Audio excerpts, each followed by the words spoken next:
এই বিশ্বাসঘাতকদেরকে চিহ্নিত করুন।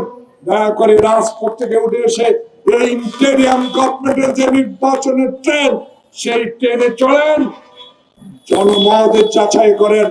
পিয়ার অবশ্যই আপনারা বুঝেন, বাংলাদেশের ফেব্রুয়ারির নির্বাচনে জনগণের কাছে যান, ভোট দিয়ে ওই সংসদে, শেরে বাংলানগর ওই সংসদে যা সংখ্যাগরিষ্ঠতা অর্জন করে ক্ষমতায় যান, সংবিধান পরিবর্তন করে পিয়ার দেন। কিন্তু বাংলাদেশের মানুষ ৫৫ বছরে বুঝে ফেলেছে বাংলাদেশের নির্বাচন একটাই, আমার ভোট আমি দিব। সেই ভোটকে মৃত ব্যক্তির ভোট দ্বারা জলাজ্জল করে দিয়েছে শেখ হাসিনা। আজকে সেই শেখ হাসিনা দিল্লিতে বসে আবারও বাংলাদেশের গণতন্ত্র যে এনে দিয়েছে মুক্ত খোকনেরা, সেই গণতন্ত্রকে আজকে শেষ করে দেওয়ার জন্য হাসিনার প্রেতাত্মারা এখনো সচিবালয়ে বসে আছে।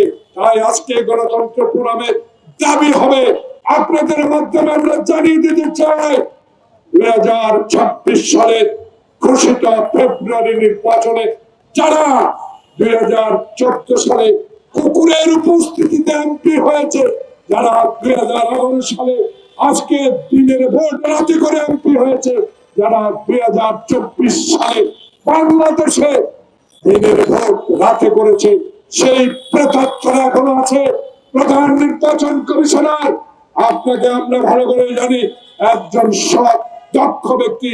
আপনার কাছে অনুরোধ থাকবে, গণতন্ত্র ফোরাম যারা 2026 সালে নির্বাচন করবেন, ওই নির্বাচনে যেন একটি আওয়ামী প্রেতাত্মা যারা 14, 18, 24-এর সাথে সম্পৃক্ত ছিল, তারা যেন কখনো এই নির্বাচনে অংশগ্রহণ করতে না পারে, দায়িত্ব পালন না করতে পারে, সেই দিকে সজাগ দৃষ্টি রেখে এইটুকু বলতে চাই।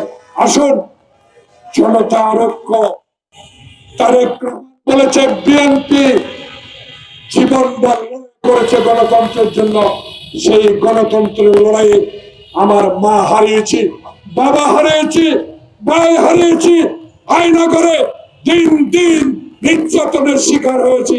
সেই আয়না ঘরের পরিবর্তে সচ্চল গণতন্ত্র প্রতিষ্ঠার সংগ্রামে তারেক রহমানের আহ্বানে সাড়া দেওয়ার আহ্বান